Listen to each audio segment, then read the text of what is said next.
अस्सलाम वालेकुम। First year उम्मीद है आप खैरियत से होंगे। आज हम रसद का चैप्टर जो है वो कर रहे थे। हमने कानून रसद जो है वो भी पढ़ लिया था, उसके मफरूज़ात और उसकी लिमिटेशंस भी पढ़ ली थी। आज हम मंडी की रसद का गोशवारा और उसकी मदद से ख़त रसद जो है वो बनाकर दिखाएंगे। मंडी की रसद क्या है? जब मुख्तलिफ मंडी में बहुत सारे फ़रोख्तकार होते हैं, तमाम फ़रोख्तकारों की रसद को जब जमा किया जाए तो वो मंडी की रसद जो है बन जाती है। यहाँ पर हम घी की कीमत लेंगे जो कि बढ़ रही है 4, 8 और 12, और 3 फ़रोख्तकार यहाँ पर हैं मंडी में। हम फ़र्ज़ कर रहे हैं, वैसे तो तादाद ज़्यादा होती है लेकिन हम यहाँ पर फ़र्ज़ कर रहे हैं कि 3 फ़रोख्तकार हैं। पहला जो फ़रोख्तकार है उसकी रसद जो है वो कितनी है? 2, 4, 6, दूसरे की 4, 6, 8 और तीसरे की 6, 8 और 10। अब आपने क्या करना है, तीनों फ़रोख्तकार 2, 4 और 6 इसको प्लस करेंगे तो 12, ये मंडी की रसद आ जाएगी। ठीक है ना। फिर दूसरे के लिए फिर क्या करेंगे, 4, 6 और 8 को प्लस करेंगे 18 आ जाएगा। फिर 6, 8, 10 को प्लस करेंगे तो 24 आ जाएगा। ये हमारे पास मंडी की रसद बन जाएगी और कानून रसद को भी पूरा कर रही है क्योंकि कीमत के बढ़ने से रसद में इजाफ़ा हो रहा है। अब मैंने जो है वो इनकी मदद से जो है वो ख़त रसद आप जो है वो अपनी इस पे देखिएगा कि जो है वो कैसे घी की कीमत में इजाफ़ा हो रहा है और मंडी की जो रसद है उसमें भी इजाफ़ा हो रहा है। एक्स एक्सिस पे आप रसद ले लेंगे, वाई पर कीमत ले लेंगे। आप एक एक जो फ़रोख्तकार है उनकी रसद भी बना सकते हैं या फिर मजमूई जो ख़त है उसको बना लें, यानी घी की कीमत ले लें और दूसरी साइड पर आप जो मंडी की रसद है वो ले लें। इसके बाद हम तफ़ाले रसद जो है उसको डिस्कस करेंगे। हमें पता है कि quantity supply is the function of price, cost, जो मेथड ऑफ प्रोडक्शन है, और प्राइस ऑफ जो है वो मशीन है या रॉ मटेरियल है। ठीक है, तो quantity supply is the function of, हम कहते हैं पी, सी, एम और पी आई। पी से यहाँ क्या मुराद है? प्राइस। ठीक है, सी से मुराद कॉस्ट ऑफ प्रोडक्शन, एम से मुराद method of production, P I जो है वो है प्राइस ऑफ रॉ मटेरियल और मशीनरी। ठीक है, हम माहिरीन ये फ़र्ज़ करते हैं कि कीमत के अलावा बाकी हालात बदस्तूर रहते हैं, इसलिए कीमत रसद का कीमत से बराह रास्त ताल्लुक़ है और इस ताल्लुक़ की सादा सूरत क्या बनती है? Quantity supply is a function of price. ठीक है, तो क्वांटिटी सप्लाई, जैसे हमने क्वांटिटी डिमांड किया था, किसकी इक्वल है? फंक्शन को जब हटा देंगे तो 2 कांस्टेंट वैल्यूज़ लगा देंगे। एक जो है वो ए पी प्लस बी एक कांस्टेंट वैल्यू। फिर हम बी को स्टार्ट में रख लेंगे और ए पी को बाद में ले जाएंगे, बी प्लस ए पी, और बी की जगह पे कोई भी कांस्टेंट वैल्यू, यहाँ पर 4, इस ए की जगह पे यहाँ पे क्या लगा हुआ है? 1। ठीक है, कुछ नहीं है तो फिर ये 1 है। तो रसद की तफाली मसवात एक एग्ज़ाम्पल जो है वो कर लेते हैं, इससे आपको जो है वो क्वेश्चन सॉल्व करने का पता चल जाएगा। Quantity supply is equal to 4 plus P. ठीक है, ये आपको जो है वो एक क्वेश्चन दिया गया है और उसकी मदद से आपने क्या करना है, आपने जो है वो तफ़ाली मसवात को सॉल्व करके एक जो है टेबल बनाना है और उसकी मदद से डायग्राम बनाना है। तो आप P की वैल्यूज़ ले लेंगे 1, 2, 3 एंड 4 और उसे QS में पुट करते चले जाएंगे। 4 पहले P की जगह पर आप क्या पुट करेंगे? 1, तो आ जाएगा 5 आंसर। फिर आप जो है P की जगह पर 2 पुट करेंगे तो 4 प्लस 2 जो आंसर है 6। फिर आप 3 प्लस करेंगे तो 4 plus 6 3 is equal to 7, and फिर P की जगह पर 4 पुट करेंगे तो 4 प्लस 4 इज़ इक्वल टू 8 आपके पास आ जाएगा। कीमत बढ़ रही है तो रसद भी बढ़ रही है, यानी कानून रसद दुरुस्त साबित हो रहा है। इसकी मदद से मैंने एक ख़त रसद जो है वो बनाया। ठीक है, इस ख़त रसद को आप देख सकते हैं। इस ख़त रसद पे इसको ऐसे एस और एस जो है वो भी आप लिख लेंगे। ठीक है, ये ख़त रसद जो है वो आपके पास बन जाएगा। गोशवारा अगर आपको दिया गया हो, अगर आपको जो है एक टेबल दिया गया है, ठीक है, तो आपने फार्मूले की मदद से ये जो है किस तरह से आप जो है रसद की मसवात को अख़ज़ करेंगे, तो फार्मूला आपको याद करना पड़ेगा। Q minus Q1 is equal to Q2 minus Q1 divided by P2 minus P1 into P minus P1। क्या है? Q minus Q1 is equal to Q2 minus Q1 divided by P2 minus P1 और into P minus P1। यहाँ पर आपके पास एक जो है वो दिया गया है।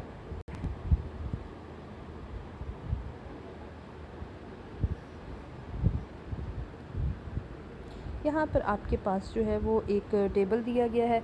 P123 और Q जो है वो है 10, 15 एंड 20। ठीक है, तो आपके पास जो है वो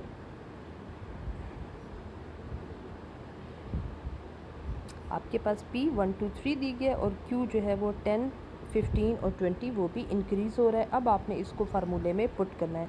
Q ही रहेगा माइनस Q1 हो जाएगा 10। ठीक है, ये Q1 है और Q is equal to Q2 कितना है 15 और Q1 कितना है 10। 15 minus 10 divided by P2 minus P1। P2 कितना है 2 है और P1 कितना है 1। P फिर आ जाएगा इंटू P1 यानी कि 1।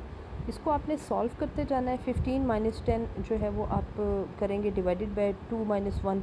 फिर 15 में से 10 माइनस करेंगे तो 5, 2 में से 1 माइनस करेंगे तो 1। P माइनस P1, 5 को जब 1 पे डिवाइड करेंगे तो 5 ही आ जाएगा। P minus P1 Q minus 10 is equal to 5 P minus 5। Q is equal to 10 को दूसरी साइड ले जाएँ। 10 प्लस जो है वो 10 माइनस 5 प्लस 5P। 10 में से 5 को माइनस करेंगे तो 5 आ जाएगा और प्लस 5P हमारे पास।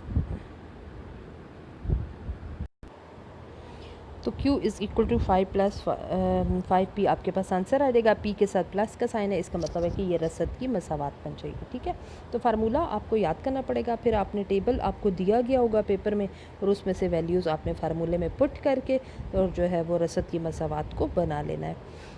नेक्स्ट टॉपिक जो है वो है हमारे पास रसद का फैलाव और रसद का सुकड़ाव। ठीक है, मूवमेंट अलोंग द सप्लाई का, एक्सपेंशन और कॉन्ट्रैक्शन ऑफ द सप्लाई।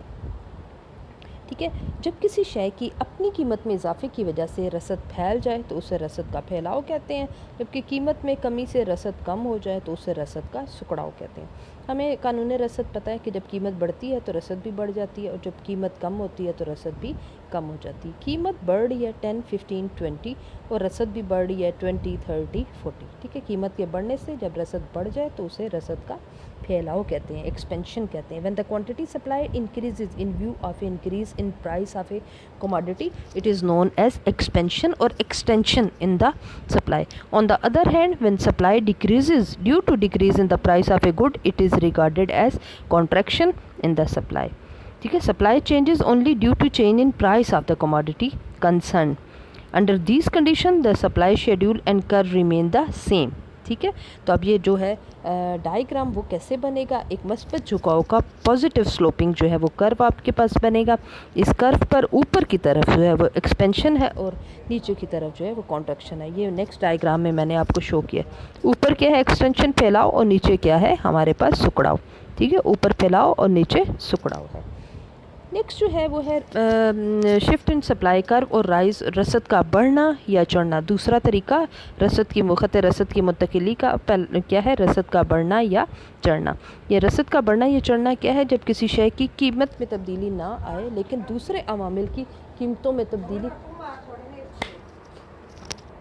जब किसी शय की अपनी कीमत में तब्दीली ना आए, जब किसी शय की अपनी कीमत में तब्दीली ना आए, जब किसी शय की अपनी कीमत में तब्दीली ना आए लेकिन दीगर अवामिल कौन से थे, लागत पैदाइश, तरीक़ा पैदाइश, खाम माल, मशीनरी वगैरह की कीमतों में कमी की वजह से रसद पहले से बढ़ जाए तो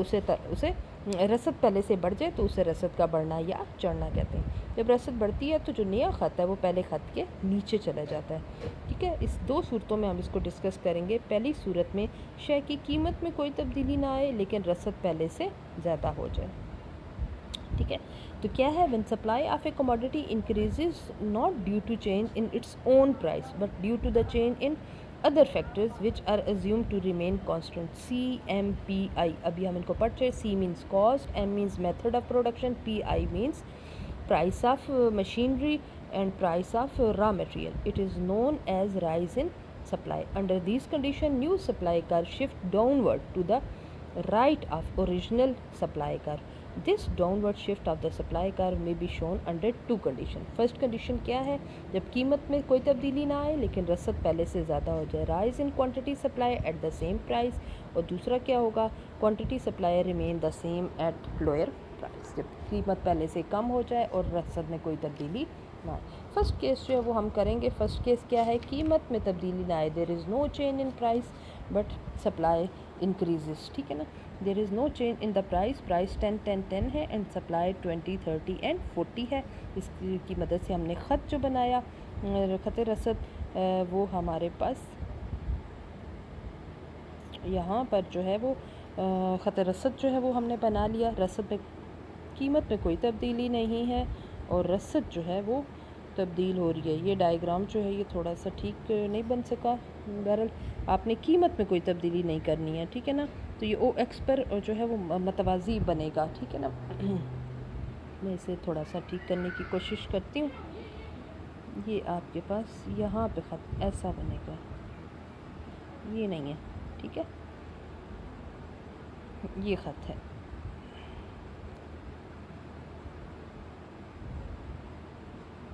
क्या है हमारे पास, यहाँ से आप 10 से आएंगे, ये ऐसे, और ये वाला ख़त नहीं बनाना आपने, ठीक है।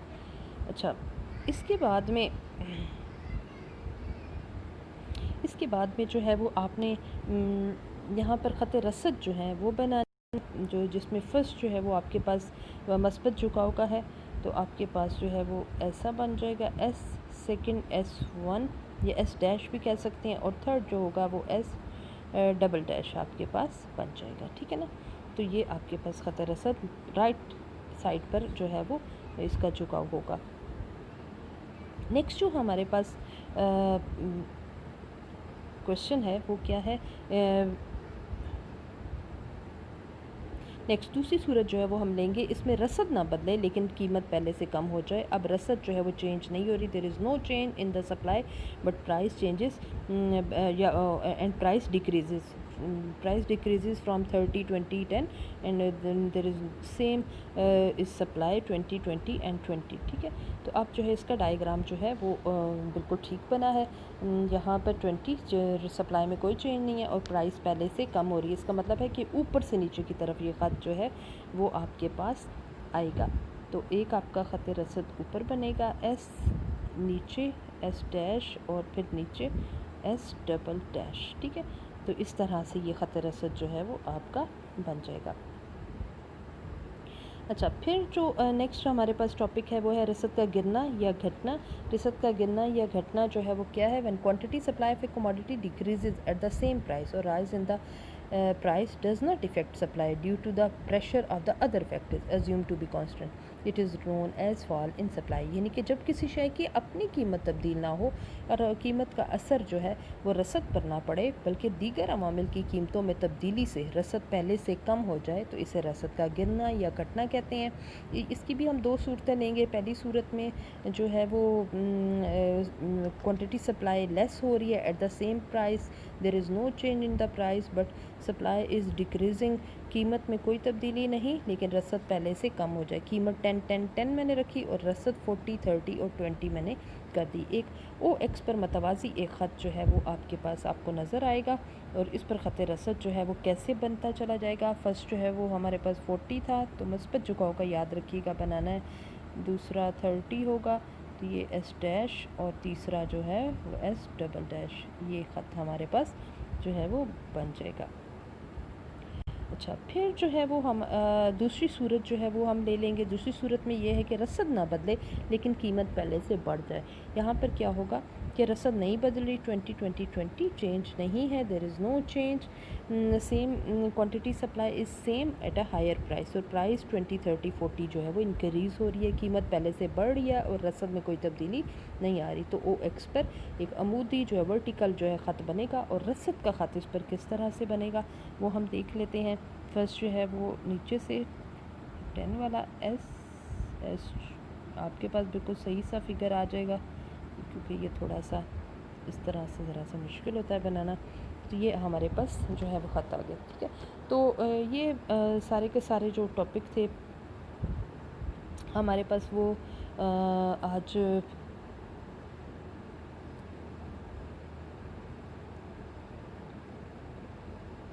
मंडी की रसद का हमने गोशवारा देखा। इसके बाद जो है वो हमने आज तफ़ाले रसद देखा, रसद की तफ़ाली मसावात को सॉल्व करना देखा। फिर उसके लिहाज से डायग्राम बनाया। गोशवारा अगर दिया गया हो तो रसद की मसावात को कैसे अख़ज़ कर सकते हैं, उसका सोल्यूशन जो है वो भी देखा। रसद का फैलाव सिकुड़ाव, expansion contraction of the supply curve या movement along the supply curve, और इसमें ये एक्सटेंशन और कॉन्ट्रैक्शन मैंने करके दिखाई भी। रसद का बढ़ना, rise in supply and fall in supply, रसद का बढ़ना चढ़ना। इसमें दो सूरतें हैं, पहली सूरत कीमत तब्दील नहीं और रसद पहले से बढ़ जाए, तो दूसरी सूरत में क्या होगा कि रसद तब्दील ना हो और कीमत पहले से कम हो जाए। फिर जो रसद का गिरना घटना है उसमें पहली सूरत में कीमत तब्दील ना हो लेकिन रसद पहले से कम हो जाए, और जो है वो रसद तब्दील ना हो लेकिन कीमत पहले से बढ़ जाए। यहाँ तक कि इस टॉपिक को रखते हैं। काम जो है आपका आज का वो हम पीछे से ही कर रहे थे, तलब का चैप्टर हम उसी की आप जो है वो बना रहे थे। तो इसमें से आज आपने तलब का फैलाव और सुकड़ाव का टॉपिक जो है वो कर लिया था और उसकी मुंतकिली भी कर ली थी। तो कल के लिए जो है वो टॉपिक कर लें, इसको डिवाइड बेशक कर लेते हैं। तलब की लचक से क्या मुराद है, ठीक है, और तलब की लचक की पैमाइश का पहला तरीका सिर्फ कर लें जो कि है इकाई का तरीका, या इसको क्या कहते हैं, कुल खर्च का तरीका, ठीक है ना। डिफ़ाइन इलास्टिसिटी ऑफ डिमांड, और how elasticity of demand is measured, do only one method that is unity method और टोटल आउटले मेथड, ठीक है, only do one method that is unity method. Okay, elasticity is equal to 1, elasticity equal to greater than 1 and less than 1। इसका table और diagrams जो हैं ये भी आपने बनाने हैं। इसमें से भी आज के लेक्चर में से भी कुछ आपको समझ में ना आए तो आपने पूछना है, जो असाइनमेंट करनी है उसमें से भी कोई बात अगर समझ में नहीं आती तो आप प्लीज़ पूछा करें, तो मैं आपको ज़रूर जो है वो एक्सप्लेन करूँगी। ओके, अल्लाह हाफिज़।